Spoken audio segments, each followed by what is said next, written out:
সুপ্রিয় দর্শক, কেমন আছেন সবাই? আশা করি সবাই অনেক ভালো আছেন।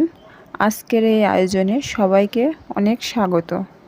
আজকে আমি বানাবো আলু দিয়ে গরুর মাংসের ঝোল। আশা করি ভিডিওটি সবাই না টেনে শেষ পর্যন্ত দেখবেন। আলুটা ভাজার জন্য প্রথমে কড়াইতে পরিমাণ মতো তেল দিয়ে দিব।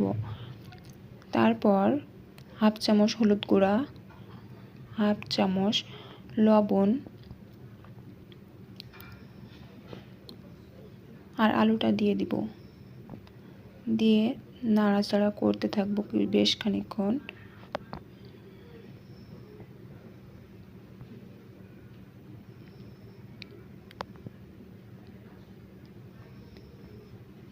নেড়ে চেড়ে ঢাকনাটা দিয়ে লাল হওয়া পর্যন্ত অপেক্ষা করব।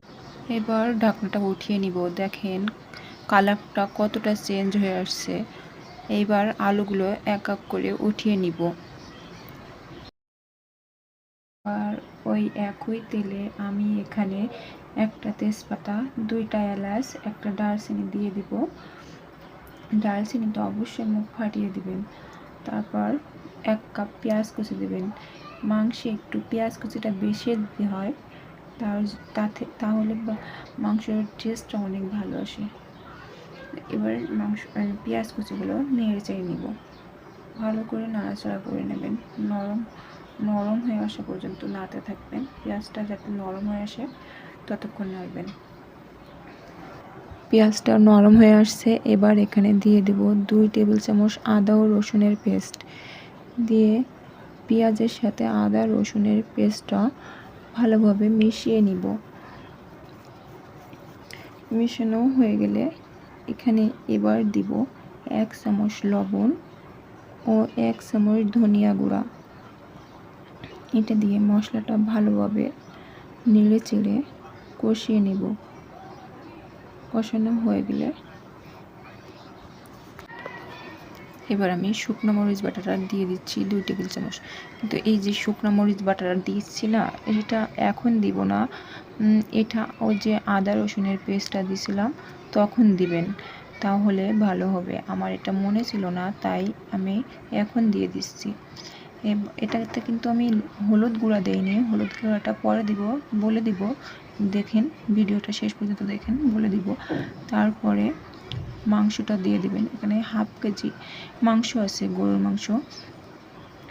এবার মাংসটা দিয়ে মশলার সাথে ভালোভাবে মাখিয়ে নিব। এটা ভালোভাবে মাখাতে হবে। এইভাবে গরুর মাংসটা রান্না করলে টেস্টটা অনেক ভালো আসে। আপনারা বাসায় একবার ট্রাই করে দেখবেন কতটা মজা হয়। এই মাংস রান্নাটা খেলে মুখে লেগেই থাকবে, মনে হবে আর একবার রান্না করে খাই।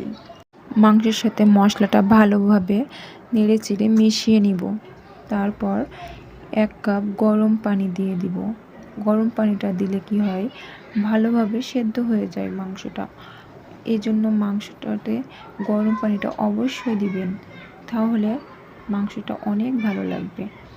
এবার কিছুক্ষণ ঝোলটা কমিয়ে আসা পর্যন্ত অপেক্ষা করবেন। ঢাকনাটা দিয়ে ঢাকনাটা উঠিয়ে নিব। দেখেন ঝোলটা কমে আসছে কিছুটা। এবার এটাতে হলুদ গুঁড়াটা, ওই যে হলুদ গুঁড়াটা দিইনি, ওই হলুদ গুঁড়াটা এখন দেব। 1 চা চামচ হলুদ গুঁড়া দিয়ে দেব। এটাই আপনাকে খেয়াল করতে হবে। এই পর্যায়ে হলুদ গুঁড়াটা দিবেন, তাহলে ভালো হবে। আমি যেভাবে রান্না করছি আপনারা সেভাবেই রান্না করবেন, নইলে কিন্তু ভালো আসবে না রান্নার টেস্টটা।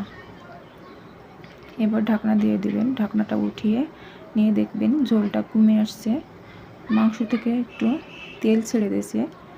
এবার আমাদের মাংসটা আরও ভালো করে কষিয়ে নিতে হবে, সুন্দর করে কষিয়ে নিতে হবে। যত ভালো করে মাংসটা কষাবেন ততই মাংসের টেস্টটাও অনেক ভালো আসবে। মাংস কষানো হয়ে গেছে। এবার এতে ঝোলটা দিয়ে দেব। 1 কাপ আবারও গরম পানি দিয়ে দিব। দিয়ে আলুটা দিয়ে দিব। আলুটা দিয়ে নেড়ে চেড়ে ঢাকনাটা দিয়ে দেব। ঢাকনাটা আবার উঠিয়ে নিয়ে দেখেন মাংস রান্নাটা আমার হয়ে গেছে। এই পর্যায়ে আমি দিয়ে দিব 1 চা চামচ গরম মশলার গুঁড়া। এখানে সব ধরনের মশলা গুঁড়া করা আছে একসঙ্গে। এই মশলাটা আমার নিজে হাতেই বানানো। এই মশলাটা দিলে মাংসের টেস্ট অনেক ভালো আসে। এবার মাংসটি নামিয়ে নেবেন। দেখেন কালারটা কতটা সুন্দর আসছে, দেখতে কতটা লোভনীয় হয়েছে। আমার পরবর্তী ভিডিও দেখার আমন্ত্রণ রইল। আসসালামু আলাইকুম, ভালো থাকবেন সবাই।